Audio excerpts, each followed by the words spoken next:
In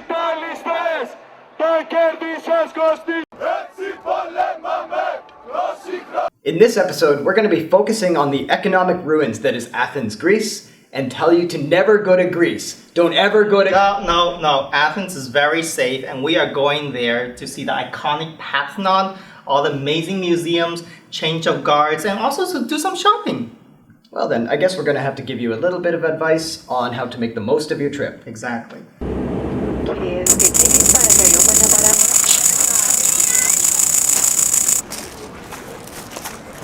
Welcome to Greece. This is a really awesome city, actually. Athens, that's a really awesome city. I hope I look good. Kai, I'm wondering, do you know where the first modern Olympic being held? Yeah, it's in Athens. And the medal that we all know features the iconic Acropolis, and up to recently, the Panathenaic Stadium. This is where the first modern Olympic Games were hosted in 1896. But isn't it a little dangerous today given all the turmoil and the economic crisis? It's true that all we see in the news recently about Greece has been economic hardship, bailout, riot, and massive unemployment. But that's over-exaggeration and don't always paint a fair image. After all, everyone goes through some hard times. Of course. Truth is, Greece is very safe, and we guarantee you're going to have a good time anyway, especially if you follow our tips. For instance, if you like ancient architecture, classical artifacts, or traditional Greek customs, this is the place for you. It's also the birthplace of modern democracy.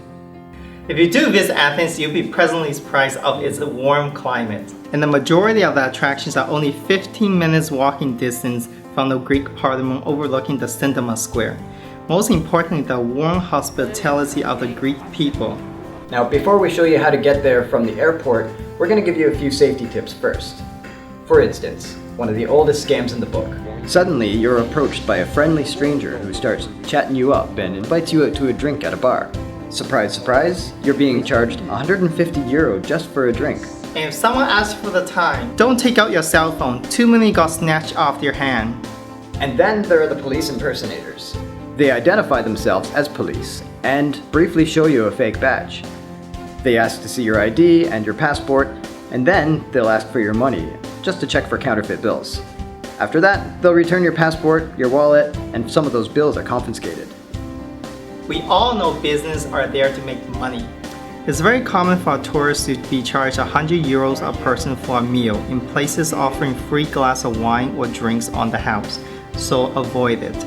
Athens has a very modern public transportation system, so we say it's best to avoid the taxis altogether.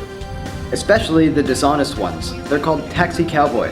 These guys take advantage of tourists by making unnecessary loops and detours.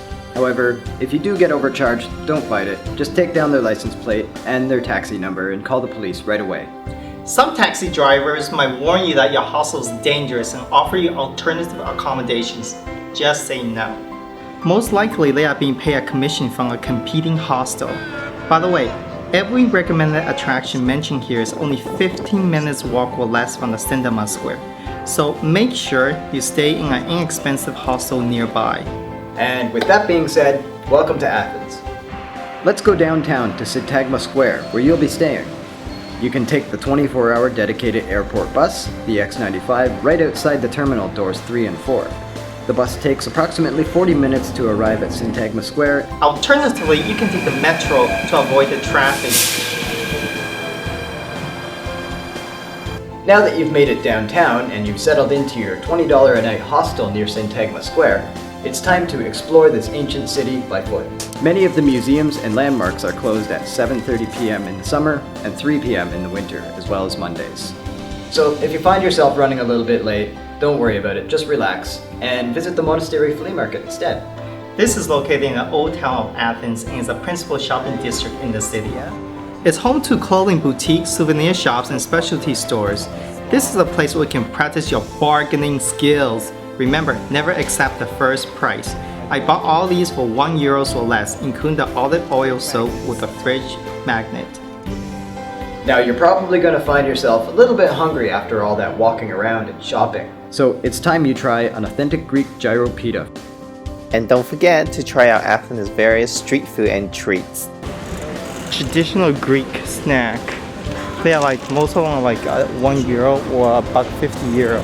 But for some like me who like a cold can of beer to go with it, you can pick them up for about 55 cents at the local grocery stores. Yes, drinking on the street is allowed in Athens, but it's better you get a good night of sleep so you'll be fit to climb the Acropolis next morning. And don't forget to bring your student's card for the savings. If you're an EU student, the admission is free, or else it's half price for those with non-EU student's card. The word Acropolis literally means high city. Here, you get to see the temple of Panathenaic, Echelon, and Panathenaic, along with a breathtaking view of the Athens.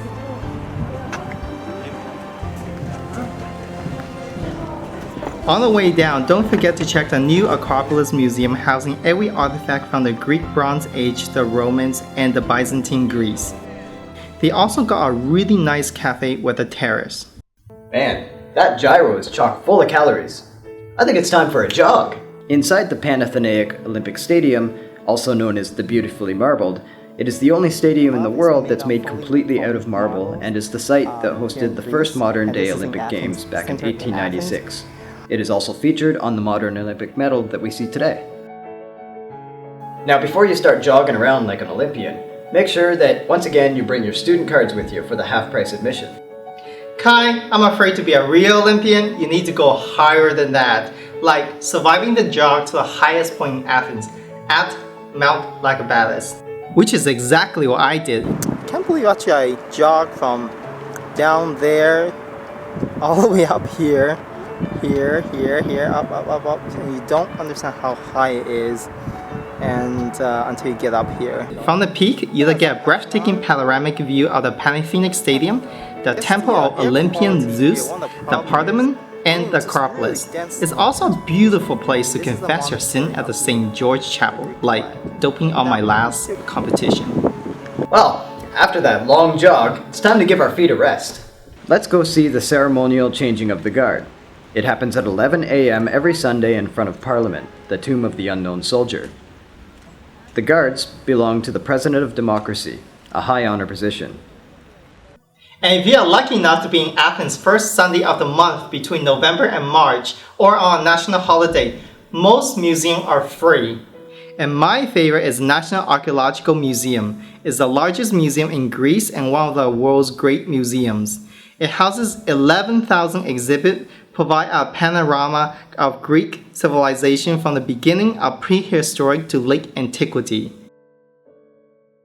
So, Charles, I understand there is a lot of museums and historical landmarks in this place, but is there anything a little bit more nature-esque, more green, with trees? Of course, right across from the Panathenaic Stadium is the National Garden. Initially, it's called the Royal Garden and commissioned by the Queen Amelia in 1838 and completed by 1840. There is a duck pond, a botanical museum, a small cafe, and a children's library and a playground. It's open to the public from the sunrise to sunset, and the best of all, it's free. I'm in dire need of a new shirt here. What if I want to do some shopping? Don't worry, Kai.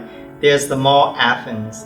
Right. I am over here at... Surprisingly, it's the largest illegal construction in Europe since initially the complex was supposed to be an Olympic media village for the journalists.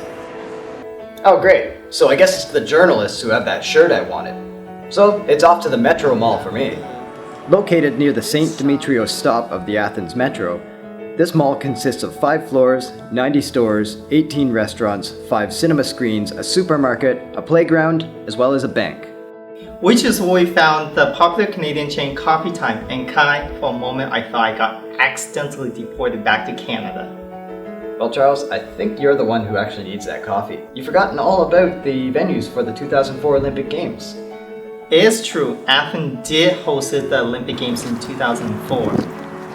Wow, everything lies in ruins. I can't believe it. But because of the financial mismanagement and the economic crisis, the site that hosted the games are largely abandoned and in disrepair.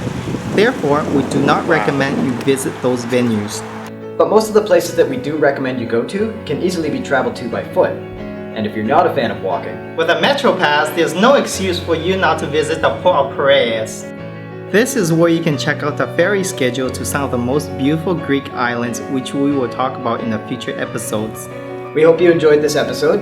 If you find this video useful, please be sure to like, share, comment, and subscribe. And don't forget to follow us on Facebook, Twitter, and Pinterest. Thanks for watching. By the way, is it true you tried to pick up a Greek girl on camera? Yes, unfortunately it didn't work out, and here's the footage. In our own. Look at, she's gorgeous.